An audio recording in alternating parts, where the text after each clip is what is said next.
नमस्कार, फिर पैसा बोलता है में आपका स्वागत है। मैं आनंद श्रीनिवासन। आज मार्केट ऊपर उठी 300 पॉइंट ऊपर है। सेंसेक्स 900 पॉइंट के आसपास ऊपर है, लेकिन अदानी समूह की जो स्टॉक्स है वो नीचे हैं। उसमें निरंतर प्रेशर आ रही है और उसे एफआईएस बेच रहे हैं। रुपया में प्रेशर है। 8447 पे ट्रेड हो रहा था जब मैं बोलने के लिए तैयार हो रहा था। आज सोने के दाम में इजाफा हुआ 80 रुपीज तक एंड 7220 तक पहुंच गया। ओवरऑल मार्केट बहुत स्ट्रांग है आज, लेकिन ये कितना दिन टिकेगा, क्या आज तक टिकेगा, इसके बारे में कोई गारंटी नहीं दे सकते हैं। जब एफआईआईस आएंगे और बेचेंगे तो ये नीचे फिर से जाएगा। मार्केट में फंडामेंटली कोई शिफ्ट नहीं हुई है, मार्केट वैसे ही है। मार्केट की शिफ्ट के मतलब क्या, डिमांड ऊपर जा रहा है, अर्निंग्स ऊपर जा रहा है, कोई पॉजिटिव न्यूज़ आ रहा है, इसे हम देखते हैं। कल वॉल स्ट्रीट में एक रैली थी एनवीडिया की अर्निंग्स के बदौलत। उधर भी अल्फाबेट्स की शेयर में लगभग 5% की गिरावट थी, क्योंकि डिपार्टमेंट ऑफ जस्टिस ने बोला है कि कंपनी को तोड़ना चाहिए और गूगल क्रोम को बेचना चाहिए। अमेजॉन में 2% की फॉल थी, क्योंकि यूरोपियन यूनियन इन्वेस्टिगेट करेगी। वीकली जॉबलेस क्लेम्स जो है वो नीचे गिर गई है और लगता है कि जॉब ग्रोथ नवंबर में आ रही है। लेकिन इन्वेस्टर्स ये वेट कर रहे हैं कि क्या फेडरल रिजर्व दिसंबर में क्या करेगा।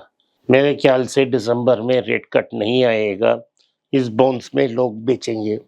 22,000 ऐसे सेमीकंडक्टर कंपनी हैं चाइना जिन्हें शट डाउन किया गया है, क्योंकि यूएस सैंक्शंस के कारण। ये सब small and medium size chip makers हैं। उनके पास रिसोर्सेज नहीं थे टेक्निकल और फाइनेंशियल इश्यूज को एड्रेस करने के। ये सैंक्शंस के बाद हुआई और उस जैसे बड़े कंपनी ही उन्होंने ये इस वेव को सर्वाइव किया। जो टेक्निकल मैनेजमेंट और फाइनेंशियल इश्यूज थी उसको अडेप्ट कर सॉल्व कर ली है। चाइना की सेमीकंडक्टर इंडस्ट्री अभी भी इंपोर्ट के लिए डिपेंडेंट है, स्पेशली इक्विपमेंट बनाने के लिए। तो यूएस सैंक्शंस ने ऐसे कंपनीज को टारगेट किया है। तो ये जो उन्होंने जो मेशर्स थे उसमें ultra violet lithography machines, production of advance chips को टारगेट किया गया है। लगता है सालों तक चाइना में प्रेशर रहेगा। चाइना क्या करेगा? चाइना स्मगल करेगा इन मटेरियल को, और स्मगलिंग को रोकना बहुत मुश्किल है, क्योंकि ये सारे टेक्नोलॉजी ताइवान के पास है और ताइवान और चाइना के बॉर्डर सिर्फ एक बड़ा समुंदर है जिसे इजीली पार किया जाएगा। तो ओवरऑल देखें तो कुछ दिन के लिए चाइना पर बहुत बड़ा प्रेशर होगा। सोने में न्यूज़ ये है, जो कंज्यूमर्स हैं वो कुछ अपने परचेज को एडवांस कर रहे हैं, क्योंकि ट्रम्प के आने के बाद एक बिग फॉल था गोल्ड प्राइस में। 2-3 दिन के लिए वो बहुत कम हो गया प्राइस। जो आने वाले शादी की सीजन है उसके लिए जिन लोगों को सोना खरीदना था उन्होंने अपना परचेसेस एडवांस किया है। इससे हमारा एक्सपेक्टेशन है कि ये दिसंबर क्वार्टर में सेल्स ऑफ गोल्ड ज्वेलरी बहुत अच्छा रहेगा। हम 3 ऐसे कंपनियों में कंसिडर कर पोजीशन बिल्डअप किए हैं, जिनमें टाइटन, कल्याण ज्वेलर्स और तंगमइल हैं। ये सारे बहुत एक्सपेंसिव हैं, आप इस रेट में ही इसको कंसिडर नहीं कर सकते हो। लेकिन जिन्होंने ऑलरेडी कंसिडर की थी उनके लिए ये अच्छा खबर है। आज भी तंगमइल ने 4% की बोन्स दी।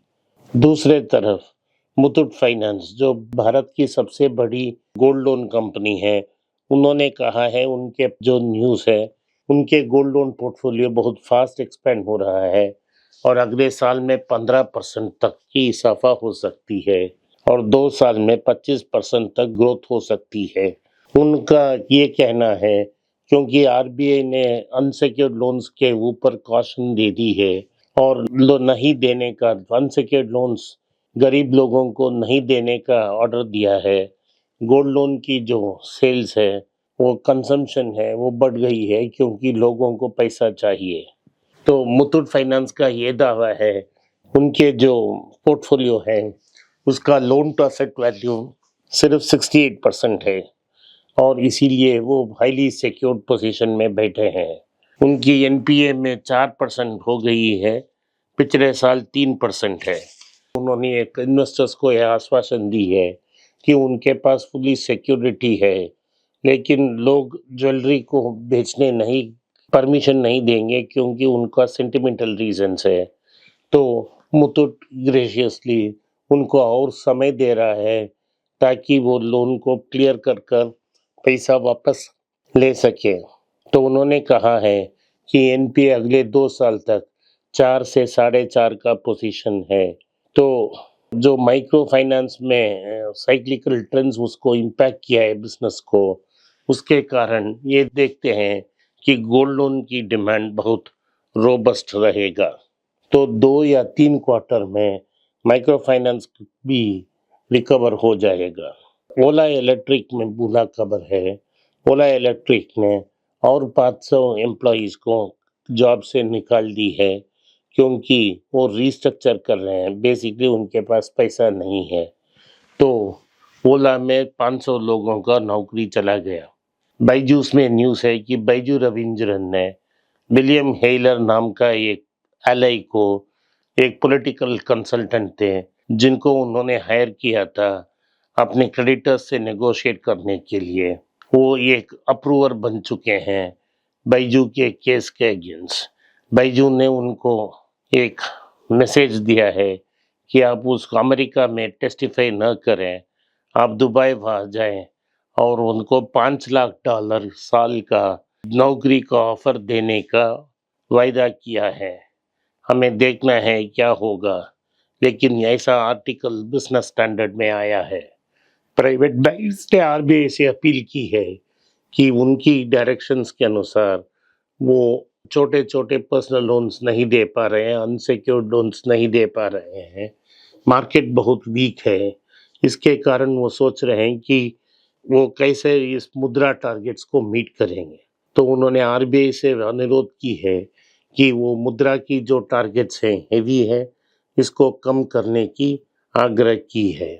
जिन म्यूचुअल फंड्स के पास अदानी समूह की शेयर्स हैं जहां मैक्सिमम नुकसान हुआ है, उसका लिस्ट में बाहर आपके लिए डाल रहा हूँ।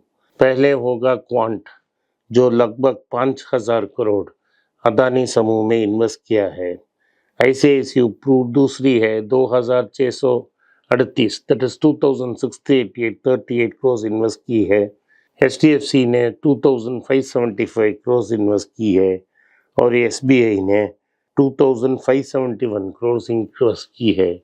इसके बाद सबसे बड़ा निवेश तो LIC का है। जिन्होंने LIC में डाला है उनके 12,000 करोड़ की नुकसान हुई है और आज भी लगता है कि 1,000-2,000 करोड़ का इन्वेस्टमेंट होगा। तो ओवरऑल 25% मार्केट में इस शेयर्स की स्टॉक मार्केट गिरी है और इन म्यूचुअल फंड में उतना बड़ा लॉस ज़रूर है। टाटा क्लिक नाम का एक कंपनी है जो ट्रेंड का एक पार्ट है। उन्होंने गोपाल अस्थाना को अपना CEO और MD बना है। उसने कहा है कि वो अपने आप को रीब्रांड करेंगे टाटा क्लिक फैशन, और एक हॉरिजॉन्टल फैशन ओरिएंटेड कंपनी से एक वर्टिकल हो जाएंगे जहां सारी एक्सेसरीज वो बेचेंगे, जैसे sneakers, fashion accessories, clothes etcetera, और एक पावरफुल ब्रांड बनाने की कोशिश करेंगे।